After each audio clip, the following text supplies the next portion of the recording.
What's up guys, Brendan Hancock here with another episode of Evanston Subaru today. And today we've brought along this 2020 Subaru Outback and we're gonna talk about whether or not you should just use Bluetooth or use Apple Carplay and Android Auto. Let's go take a look.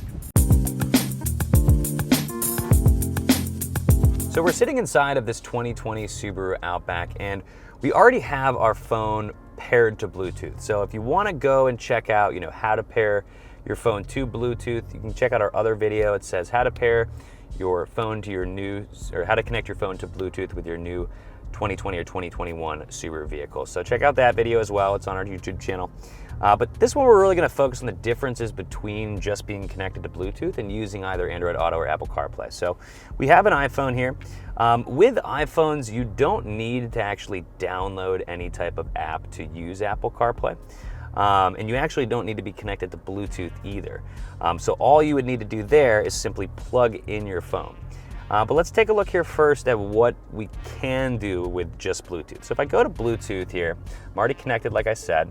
If I go to media, but really it just gives me an option to skip forward a little bit. I can change bass and treble, where the sound is focused, things like that. But not a lot of control here. Mostly what you're gonna need to do is actually physically go on your phone and hit play for whatever it is that you wanna play.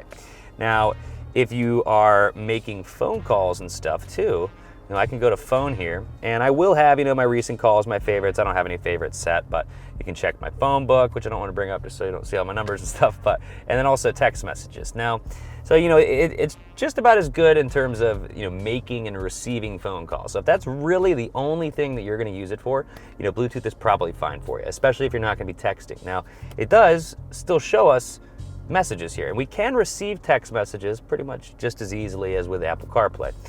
But when you're talking about actually replying to messages, you're very limited with just Bluetooth. You can say, it'll say, would you like to reply? You can hit reply, but then you're limited to like 5 or 6 options. I can't talk, I'm driving, okay, sounds good, yes, no. I mean, that's basically what you got. You can't just hit the voice button and say, text Brendan Hancock, I need to reschedule my appointment to next week. It doesn't work like that. So that's basically what you can do with Bluetooth.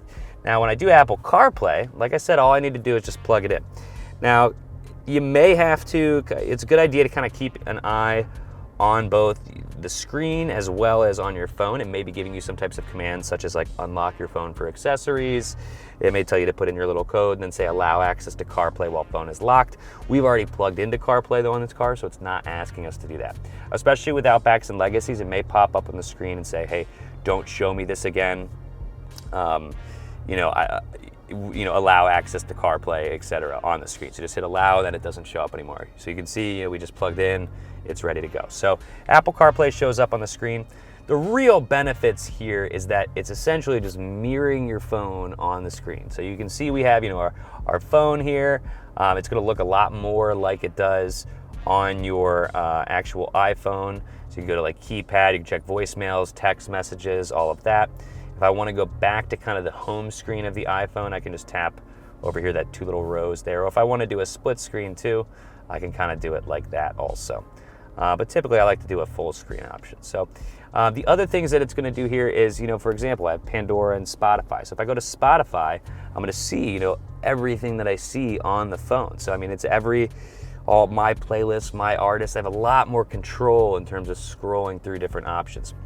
The other major benefit is I get navigation on here. So I have Google Maps, Waze, I get all of that right there on the infotainment system, which is huge. If you don't have built-in navigation, here you go. And honestly, in most circumstances, Waze and Google Maps are better than built-in navigation. So other things that are beneficial here, you have the ability, one, the sound quality is so much better. I would say at least twice as clear whenever you're using Apple CarPlay or Android Auto versus just regular Bluetooth. You hear it better, they hear it better, it's a huge win-win. And last but not least, you're also going to have the ability to use Siri. So whenever you're plugged in using CarPlay, that's gonna go the same thing for Android Auto. If you push and hold the voice button, Siri comes up, or Google Voice would come up, for an Android device. So once you do that, obviously you can say text, you can make phone calls. So I could say, call Brendan Hancock, once Siri comes up, and if I was in your contacts, boom, it would do it. Or I could say, text Brendan Hancock, I need to reschedule our appointment to next week, and it'll just say, your message to Brendan Hancock says I need to reschedule to next week. Ready to send it? Yes.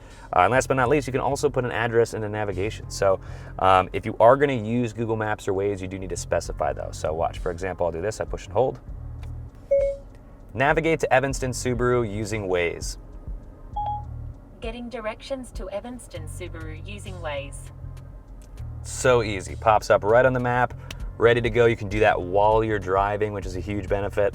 Obviously, even with Waze and stuff, you can't type it in while you're driving, but that ability to use Siri is a huge, huge benefit. So in my personal opinion, I think you're much, much better off using either Apple CarPlay or Android Auto. Now, let's go take a look at Android Auto and see kind of what the differences are. All right, so now we're gonna take a look at the Android device. Now, in regards to whatever you can do with being just connected to Bluetooth audio is gonna reign true for iPhone or Android. There's no difference. You basically can make and receive your phone calls with ease. You can receive text messages, but can't really send them out very well.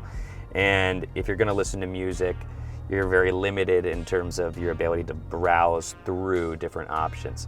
And of course, the sound quality is worse. So we are going to take a look with an Android device and Android Auto. Now with this phone in particular, I did have to go to the Google Play Store, so where you download your apps, and I searched Android Auto, there it was. I downloaded it, and then it's going to immediately prompt you to allow access to a bunch of things. So whenever you see, allow access to contacts, text messages, location while using the app, all of that. That's so you can, make calls, send texts, put addresses into navigation, use navigation, Google Maps, things like that. So you just want to hit allow on all that stuff. There's one time where you have to scroll, where it says more, and that's if you want to use Google Assistant. You just scroll and hit turn on for Google Assistant. But once you're done with all that, you don't have to do that every time. But just like with an iPhone, you do need to have the cable in the car. You need to have it plugged into the USB below the main infotainment system. Doesn't matter what car you're using. And when I plug it in here, I'm going to see it pop up on the home screen just like it did with the iPhone.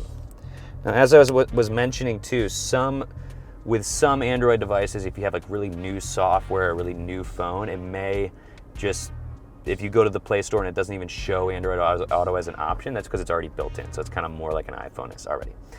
So here we go, Android Auto pops up on the screen. I'm just going to tap on it, and it's kind of similar. It's sort of what Apple CarPlay used to look like. There was a new update that came out that made CarPlay a little bigger, but Android Auto appears to still kind of be the same way. But it looks very similar. It takes all of your apps up here. You have your phone, your text messages, you have Google Maps down here. You can kind of take a look at all the apps and stuff that you have, very similar to CarPlay, but same kind of benefits here. When you push and hold the voice button like this, just like you do for Siri, you get Google Voice. So with Google Voice, you can do the same kind of things you can do with Siri. So it's make calls, send text. I can say, text Brendan Hancock, I need to reschedule our appointment, and it just pops up and says, this is what your message, do you want to send it? Yes. And you can also put addresses into navigation. So watch, I'm going to push and hold for this. Navigate to Evanston, Subaru. Evanston, Subaru. All right. By the way, if you want to listen to the news while you drive, just say, hey Google, play the news. Nice. Cool, cool. So very convenient, and of course, sound quality also better when using Android Auto. Thank you guys so much for watching. Now, hopefully you guys found this video to be helpful. So for more helpful videos like this, make sure to subscribe to our channel. And if you liked what you saw today, make sure to give us a like below. Now, to check out our current inventory of new and used Subaru vehicles, visit our website at evanstonsubaru.com. Thanks so much for watching, and we'll see you guys next time on Evanston Subaru Today. Take care.